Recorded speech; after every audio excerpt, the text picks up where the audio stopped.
আজ তোমাদের আমি যে গল্পটা বলবো তার নামটা আমার মনে নেই, লেখকের নামও মনে নেই। তবে আমি সুবিধার জন্য নাম দিচ্ছি একটা মিষ্টি প্রেমের গল্প।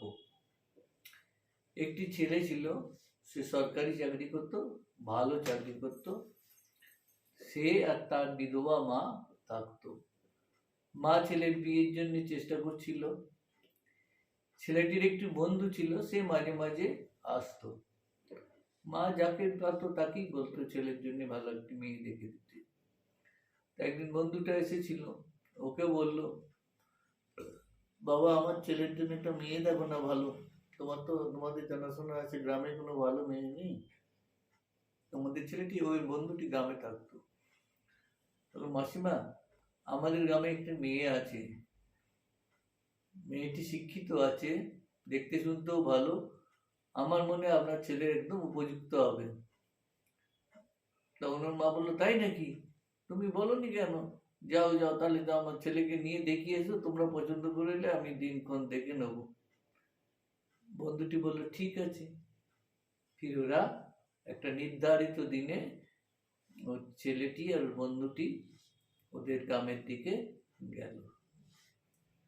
কিছুটা রাস্তা বাসে যাওয়ার পর ওদের নৌকায় করে যেতে হয়। ওদের গ্রামটি নৌকায় করে যেতে, নৌকার পথে পড়ে। নৌকায় করে যেয়ে ফির ওরা যখন নৌকার ঘাটে উঠলো, তখন ওরা নেমে প্রথমে ছেলেটি ওর বন্ধুর কাছে, বন্ধুর বাড়িতে থাকলো। বন্ধুর বাড়িতে গেল, ওখানে বিশ্রাম টিশ্রাম করে টরে জলখাবার টলখাবার খেয়ে ফির ওই বন্ধুটি বললো, চল মেয়েটিদের বাড়িতে যাই। তো ওরা যে দরজায় খটখট করলো, বললো কে? তখন ছেলেটি, বন্ধুটি নিজের নাম বললো, বললো ও এসো এসো এসো। তো ভেতরে নিয়ে গেল। বড় বাড়ি ছিল, মাটিরই বাড়ি, বড় লম্বা বাড়ি, বড় বাথরুম, বড় উঠোন, উঠোন ছিল, বারান্দা ছিল, সব কিছু। মেয়েটি সাধারণ জামা কাপড় পরে, সাধারণ শাড়ি পরে এসে ওদের আসন পেতে দিল। আসন পেতে দিয়ে বললো, বসুন আপনারা। জল টল দিল, ফির ওদের খাওয়া দাওয়ার ব্যবস্থা করলো, খেতে টেতে সব কিছু দিল। কেন তখন বোধহয় দুপুর হয়ে গেছিল, 12টা 1টা 2টো হয়ে গেছে। খাওয়া দাওয়া ব্যবস্থা করলো, খেতে টেতে দিল, দিয়ে বললো আপনারা, হ্যাঁ বন্ধুটা বললো, আমরা বলে দিয়েছিল যে আমরা মেয়েদের, আগেই বলে দিয়েছিল, আমার বন্ধু আসবে, চিঠি লিখে দিয়েছিল ওই দিনে, ওরা জানতো। তো ওই জন্যে খাবার টাবার রেঁধে রেখেই ছিল, মাছটা যা কিছু সব কিছু, নানা রকম তরকারি টরকারি খাইয়ে টেয়ে বললো, আপনারা উপরে, আমাদের উপরে যান, উপরে খাটে আছে, ব্যবস্থা বিছনা হাসপাতাল আছে, বসে আরাম করুন। মেয়েটি বললো আসছি। ওরা বললো আসছি। কিছুক্ষণ পরে মেয়েটি সেজে গুজে এবং ওর অনেক বন্ধু, ওর সাহেলিরা, মানে ওর বান্ধবীরা আর মিলে সব এলো, একটা হারমোনিয়াম নিয়ে আসলো। হারমোনিয়ামও নিয়ে আসলো। তারপরে ওরা তখন একটু আরাম করছিল, ফির ওরা উঠে বসলো। মেয়েটি তখন শাড়ি টাড়ি পরে, প্রথমে তো সাধারণভাবে এসেছিল, তখন সেজে টেজে মাথায় ফুলের মালা টালা দিয়ে এত সুন্দর লাগছিল মেয়েটিকে তখন। ও খেয়ে দিয়ে এসেছিল, সব একদম তাজা লাগছিল সব। তখন মেয়েটি, সব বন্ধুরা বললো, জামাইবাবু জামাইবাবু আপনি গান করুন, আমাদের গান শোনান। বললো, আমি গান জানি না, আমি কিচ্ছু গান টান জানি না। না বললে, বললে তো আপনার যা জানেন গাইতেই হবে আপনাকে। তো তখন আমি বললো, আচ্ছা আচ্ছা তোমাদের মেয়েকে বলো, সে গাল আগে, সে তো গান।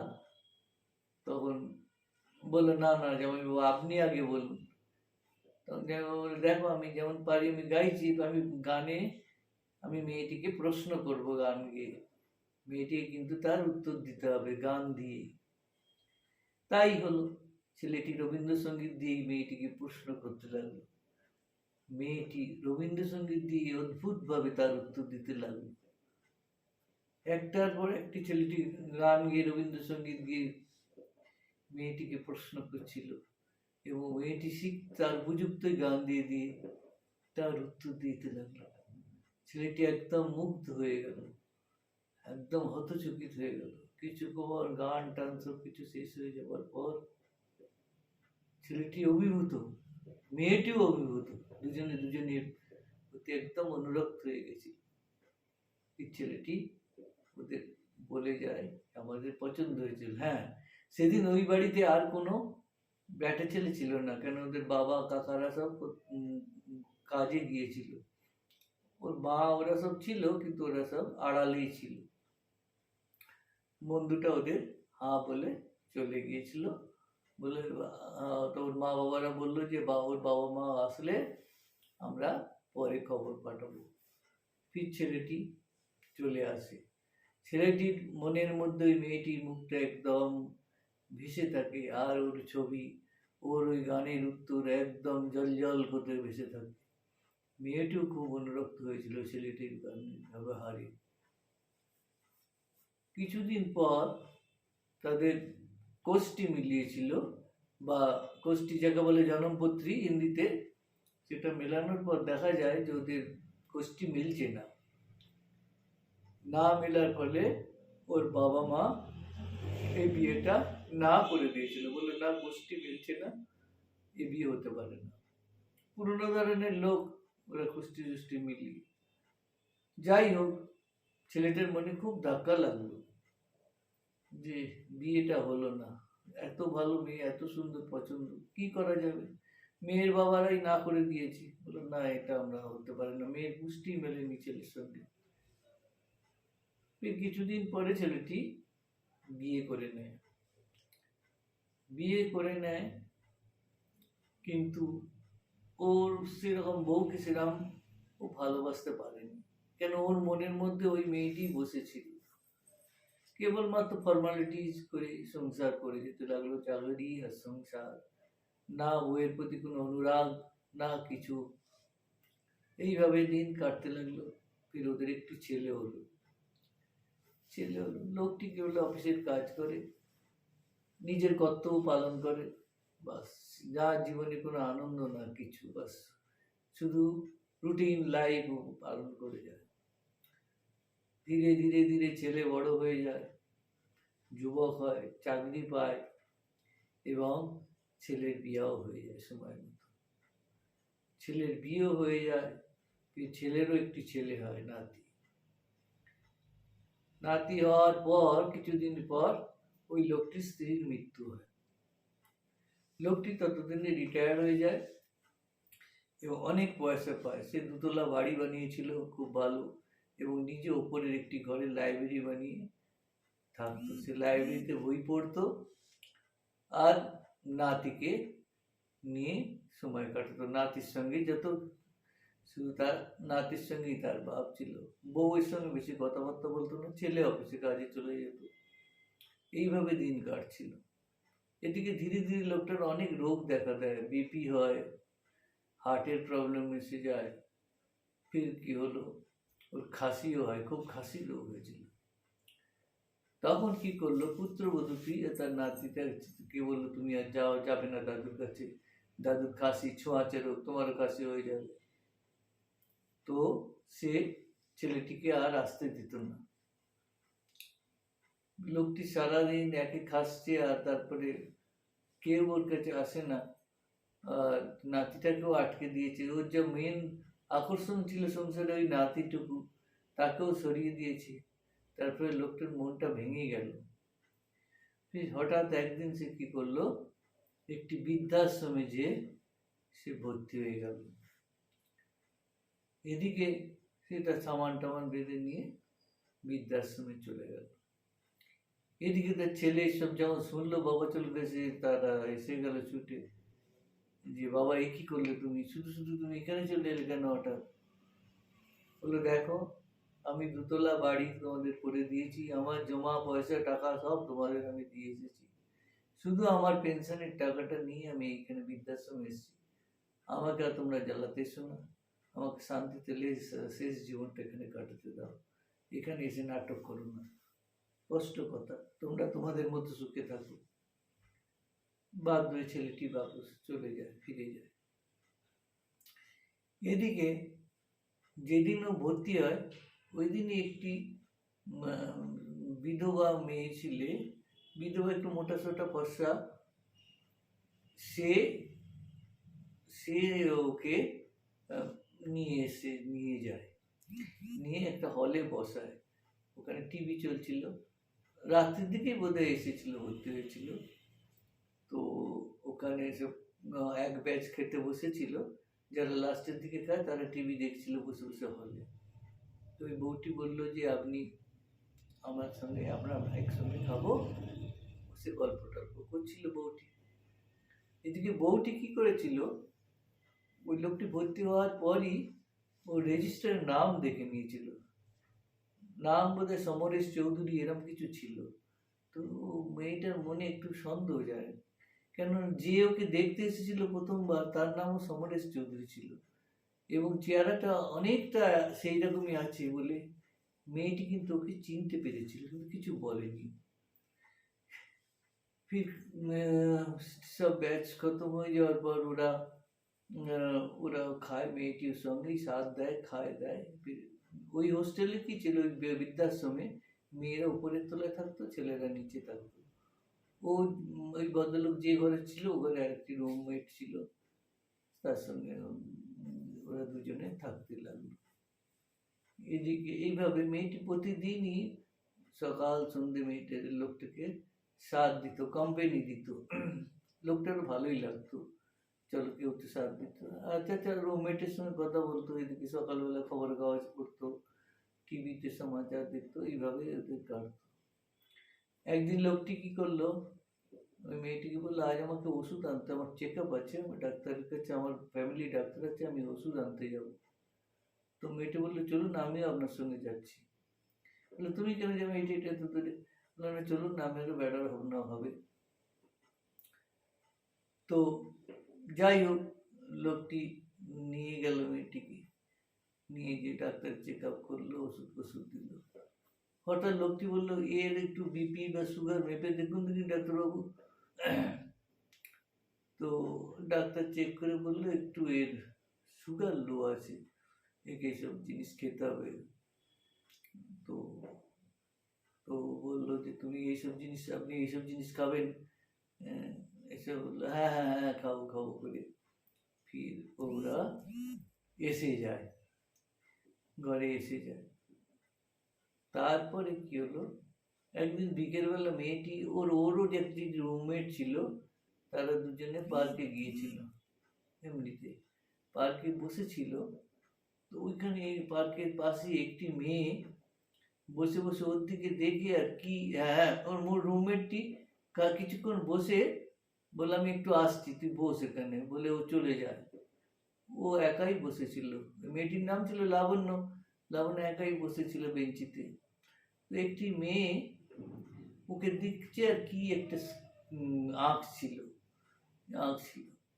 কিছুক্ষণ পরে মেয়েটি উঠে এসে বললো নমস্তে আন্টি, আমি আপনার স্কেচ বানিয়েছি। দেখলো পেন্সিল দিয়ে বানিয়েছে, অনেকটা ওর মতোই হয়েছে। বলে আন্টি এটা আপনাকে আজ দেবো না, 2-3 দিন পরে এটা আমি কালার করে দিয়ে দেবো। বলে বাহ, তুমি তো বেশ ভালো আঁকতে পারো, তো তুমি কোথায় শিখলে? বলে আমি আমেরিকাতে থাকি, এখানে ছুটিতে এসেছি, আমার এই স্কেচ করা, আমার পেন্টিং করার আমার শখ আছে, যাকে দেখি যার ফটো, যার মুখ আমাকে ভালো লাগে আমি তার ফটো খিঁচতে। আপনাকে আমি এই ফটোটা পরশু দিন আসবেন আপনি এই সময়, আপনাকে দিয়ে দেবো। বললো ঠিক আছে। তারপরে এমনিভাবে ওরা তো মেলামেশা করতো, লোকটা আর ওই লাবণ্য, কিন্তু লোকটা ওকে চিনতে পারেনি। যাই হোক, পরশু দিন মেয়েটি ওই লাবণ্য ওখানে যায়, তখন মেয়েটি ওকে একটি ফটো একদম ফ্রেমে বাঁধিয়ে দেয়। বললো স্কেচটা তোর কাছেই ছিল? বলে আমি এই দিয়ে অনেক আরো ফটো বানিয়ে নেব। যে ফটোটি দেয় সেই ফটোটি ওর সেই 16-17-18 বছরের একদম ফটো বানিয়েছে। ও বলে এ তুমি কিরম করে বানালে? বলে আমি কল্পনা দিয়ে। আপনার এখনের যে 16-17 বছর আপনি নিশ্চয়ই এরকমই ছিলেন। বলে আমি একদমই এরকমই ছিলাম, তুমি এটা কিভাবে তুমি বানালে? বলে আমরা আপনার কল্পনায় এরকম করে বানিয়ে নি। তো অবাক হয়ে গেল। ফির ওইটাকে ও ভালো করে ফ্রেমে মুড়ে টুড়ে বেঁধে দিয়েছিল মেয়েটি। এটা আপনি নিয়ে যান, এটা আপনাকে আমার তরফ থেকে গিফট। লাবণ্য আসে, এসে ওর ঘরটাকে খোঁজে। ওই লোকটি তখন ছিল না, ওর রুমমেটটি ছিল। তাকে বলে এই এই এই জিনিসটা ওকে দেবেন তো। ও এলে বলো ঠিক আছে। তারপরে কি হলো, যখন ওই লোকটি সমরেশ বাবু যে ওই যখন রুমে এসেছিল, বললো দেখো আপনাকে ওই যে লাবণ্য দেবী এসেছিল, কি একটা গিফট দিয়ে গেছে, এই নিন এটা। তখন ও বিছনায় শুয়ে ওই গিফটটা খুললো। গিফটটা খুলতে ওর বুকের ভেতরটা ছ্যাদ করে উঠলো। বললো এ তো সেই লাবণ্য যাকে আমি সারা জীবন ধরে ভালোবেসেছি। তখন ও সিঁড়ি দিয়ে দিয়ে উপর উঠে গেল। উঠে লাবণ্যর দরজায় ঠক ঠক করে উঠে, লাবণ্য, লাবণ্য খোলো। তাতে বলে এ কি আপনি উপরে উঠে কেন এসেছেন? এ কি হাঁপাচ্ছে, সারা শরীর ঘেমে একদম নিয়ে যাচ্ছে ওর। তো তাড়াতাড়ি জল আনলো, ফির চাপরাসিকে ডাকি, ডাক্তার ডাকি, ফির ওষুধ আনলো, ফির ওখানে ওর বিছনায়, লাবণ্যর বিছনায় শুয়ে অনেকক্ষণ ধরে পাখা টাকা করে কিছুক্ষণ পর ও ঠিক হলো। বললো আপনি এখানে হঠাৎ কি হলো? তুমি এতদিন ধরে আমাকে দেখছো, চেনো, তবু তুমি আমাকে বলোনি তুমি আমার সেই লাবণ্য। বললে কি হতো? বললে আমার এতটা সময় নষ্ট করতাম না। বললো আচ্ছা লাবণ্য তোমার কি হয়েছিল? বললো আমারও বিয়ে হয়েছিল, আমার স্বামীটা ভালোই ছিল, তো আমি সংসার করছিলাম, ভুলেও গিয়েছিলাম তোমাকে। ফির আমার একটা ছেলে হয়েছিল, তাকে মানুষ করতাম আমি। তারপরে ছেলের বিয়ে দিলাম, বউ এসে আমাকে, আমি ছেলেকে ডাল ভাত মেখে মেখে খাওয়াতাম।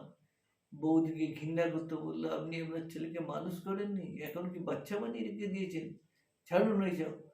সব তো আমার থেকে ছেলের সব কাজ করে নিজে থেকে খাওয়াতো, টেবিল চেয়ার ম্যানার সারা কিছু আমার ছেলেকে আমার থেকে সম্পূর্ণভাবে কেড়ে নেয়। সে তার নিজের মতো করে মানুষ করে। তখন আমি দেখলাম যে এই সংসারে আমার কোনো দরকার নেই, তাই আমি আমার যা অ্যাকাউন্টে টাকা পয়সা ছিল আমার স্বামী তাই নেই, এখানে বৃদ্ধাশ্রমে এসেছি। বলে লাবণ্য আর জীবন নষ্ট করতে পারে না, আমার জীবনে আর কাছে বেশি সময় নেই, আমি তোমায় বিয়ে করতে চাই। কি বলছো? বলছে হ্যাঁ লাবণ্য, আমি ডিসিশন নিয়ে নিয়েছি, আমরা কালকেই বিয়ে করব। তার আগে আমি আমার ডাক্তারের থেকে একবার রায় করবো, রায় নেব। ফির ওরা দুজনে ডাক্তারের কাছে যায়, ওদের ফ্যামিলি ডাক্তারের কাছে। উনি বলে দেখুন ওষুধপত্র তো সবই চলবে, যখন আপনি বিবাহ করার ইচ্ছা করেইছেন তো করে দিন, মনের ইচ্ছা পুরো করে দিন, যতদিন আছে আয়ু আছে ততদিন তো আপনি বাঁচবেন। আপনার ইচ্ছা, আনন্দ সবার চেয়ে বড় কথা, আপনার মনে যদি আনন্দ পান তাতে আমাদের ডাক্তারি সায়েন্স তাতে কিছু না করে না, আপনি বিয়ে করতে পারেন। তারপরে ওরা নোটিশ তো দিয়েই ছিল বোধহয়, ওরা ম্যারেজ রেজিস্ট্রি করে বিয়ে করে নেয়। মালা পরে ওরা এসে যায়। ওরা যখন এটা বিয়ে করে আসে, অন্য বর্ডাররা, হ্যাঁ বিয়ে করে এসে ও নিজের কামরা যায়, ও উপরে চলে যায়, ফির সবাই জানাজানি হয়ে যায় যে এরা বিয়ে করেছে। অন্য বর্ডাররা হিংসা করতে থাকে, তারা ম্যানেজারকে বলে এইভাবে যদি চলে এ তো মুশকিল হয়ে যাবে, এরকম করে প্রত্যেক বর্ডার একটা উপরে মেয়েদের সঙ্গে বিয়ে করলে ফিরে আপনাদের এখানে তো বদনাম হয়ে যাবে, তো এ তো উচিত নয়। ম্যানেজার বলবে হ্যাঁ ঠিক আছে, এই আমি চলতে দেবো না। ও তারপরে দিনই ওদের বলবে আপনারা এখান থেকে চলে যান, এইটা ইলিগাল আছে, আমরা এইরকম জিনিস মানি না, আমাদের এখানে বদনাম হবে, আপনাদের আর এখানে আমরা থাকতে দিতে পারি না।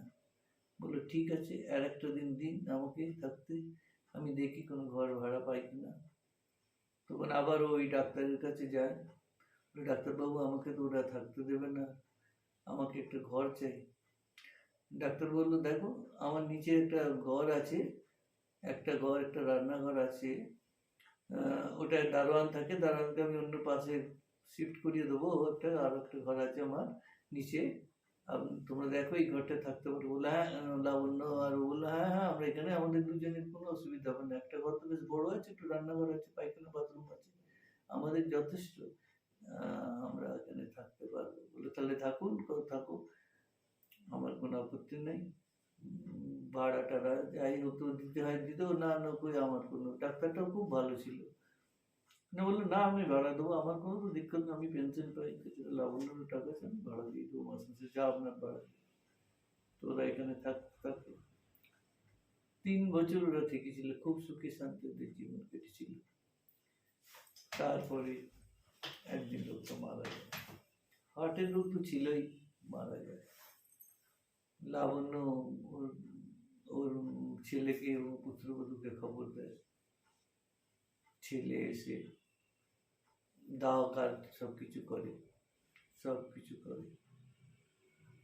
তারপরে লাবণ্য ভাবছে আব কি হবে, আবার বৃদ্ধাশ্রমে ফিরে যাব, আবার কি এইবার এই লাস্ট জীবনটা, এখন তো বেঁচে আছি কি করব।